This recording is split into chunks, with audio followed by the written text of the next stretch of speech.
Friends, welcome to Kalai kitchen. இப்போ நம்ம என்ன பார்க்க போகிறோன்னா, மொச்சை போட்டு ஒரு கருவாடு வந்து தொக்கு மாதிரி பண்ண போகிறோம். என்ன கருவாடுனா நெத்திலி கருவாடு. மொச்சக்கொட்டையை ஒரு நைட் ஃபுல்லாக ஊற வச்சு நல்லா உப்பு போட்டு வேக வச்சு எடுத்துக்கோங்க. கத்திரிக்காயும் வந்து நெத்திலி கருவாடு இருக்கு இல்லையா, அதை வந்து நம்ம சுடுதண்ணியில் போட்டு ஊற வச்சுக்கோங்க. இப்போ மொச்சக்கொட்டையில் கொஞ்சமாக உப்பு போட்டு நைட் ஃபுல்லாக ஊற வச்சிங்கன்னா நல்லா பெருசாக நல்லா ஊறி வந்துடும். அதை என்ன பண்ணுங்கள், குக்கரில் சேர்த்து நல்லா ஒரு 4-5 விசில் விட்டு வேக வச்சு எடுத்துக்கோங்க. நல்லா சாஃப்டாக வெந்துடும். அதுக்கப்புறமா நம்ம வந்து கத்திரிக்காயை நீளமாக கட் பண்ணி எடுத்துக்கோங்க. ஒரு தொக்கு மாதிரி செய்ய போகிறோம் இல்லையா, அதனால் நம்ம அதை நீளமாக கட் பண்ணி எடுத்துக்கிட்டு தண்ணி கொதிக்க வச்சு அந்த நெத்திலி கருவாடு இருக்கு இல்லையா, அதில் ஊற்றி சுடு தண்ணியில் ஊற்றி நல்லா வாஷ் பண்ணி எடுத்துக்கோங்க. அதை தனியாக ஊற்றிட்டு ஒரு ஓரமாக இருக்கட்டும். அதுக்கப்புறமா நம்ம கடாயை வச்சு எண்ணெய் ஊற்றி கடுகு, உளுத்தம்பருப்பு, சீரகம், நமக்கு என்ன தாளிக்கிறதுக்கு தேவையோ எல்லாம் போட்டு தாளித்து எடுத்துகிட்டு நம்ம அது கூட வெங்காயம், தக்காளி இதெல்லாம் சேர்த்து நல்லா வணக்கி வந்து நம்ம இதை கருவாடை செய்ய போகிறோம். தொக்கு சூப்பராக இருக்கும். நீங்கள் வீட்டில் இது மாதிரி எதுவுமே இல்லையே, காய் கூட இது கம்மியாக இருக்குது, கருவாடு கொஞ்சம் தான் இருக்குதுன்னு சொன்னால் இது மாதிரி கத்திரிக்காய், மொச்சக்கொட்டையெல்லாம் சேர்த்து செய்யும்போது ரொம்ப சூப்பராக அல்டிமேட்டாக இருக்கும்.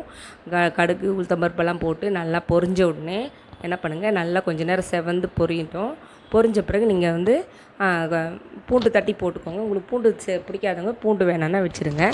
நான் ஒரு 3 பச்சை மிளகாய் சேர்த்துருக்கேன். அது கூட சேர்த்து நல்லா வதக்கி விட்டுட்டு அதுக்கப்புறமா ஆனியன், ஒரு நல்ல பெரிய ஆனியன், பெரிய ஆனியனை வச்சு கட் பண்ணி வச்சுருக்கேன். அதையும் போட்டு நல்லா வதக்கி எடுத்துக்கோங்க.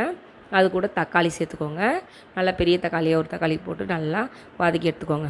வதக்கிட்டு கத்திரிக்காய் வச்சுருக்கோம் இல்லையா, அந்த கத்திரிக்காயும் நம்ம அதை கூடவே போட்டு வதக்கிட்டு மஞ்சத்தூள், மிளகாய்த்தூள், உப்பு எல்லாம் சேர்த்து நம்ம நல்லா வதக்கி எடுத்துக்கிறோம்.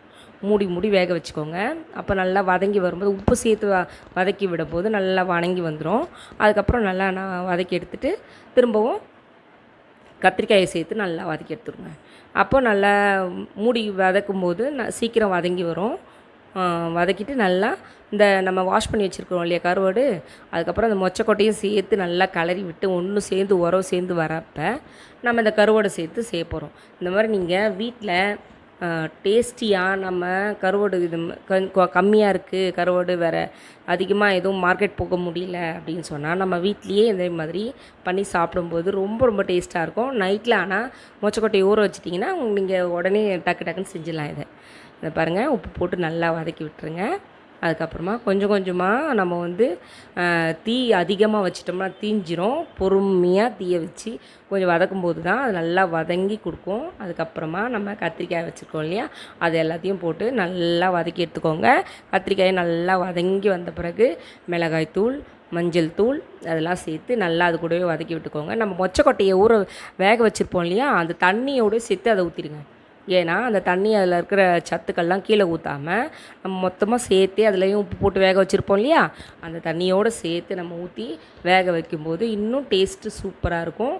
அதை நம்ம ஒரு சிலர் வந்து ரசத்தில் கூட சேர்ப்பாங்க. அந்த தண்ணியை ரசம் வைக்கும்போதோ இல்லை வேறு ஏதாவது குழம்பு கூட்டும்போது கூட சேர்த்து கூட்டி குழம்பு வைப்பாங்க.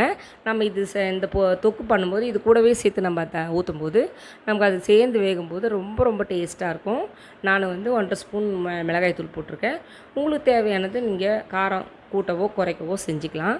போட்டு நல்லா வதக்கி எடுத்துட்ட பிறகு நம்ம அதை தண்ணியோடு சேர்த்து ஊற்றி நல்லா கலரி விட்டு மூடி போட்டு வேக வச்சிங்கன்னா சூப்பரான மொச்சக்கொட்டை, கத்திரிக்காய், நெத்திலி கருவாடு தொக்கு ரெடி.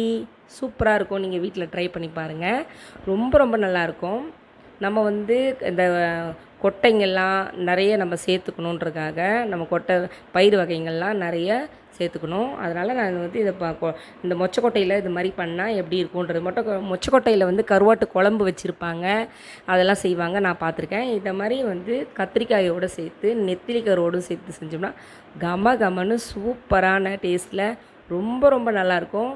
நீங்கள் வீட்டில் செஞ்சு பாருங்கள். கலை கிச்சனை சப்ஸ்கிரைப் பண்ணுங்கள்.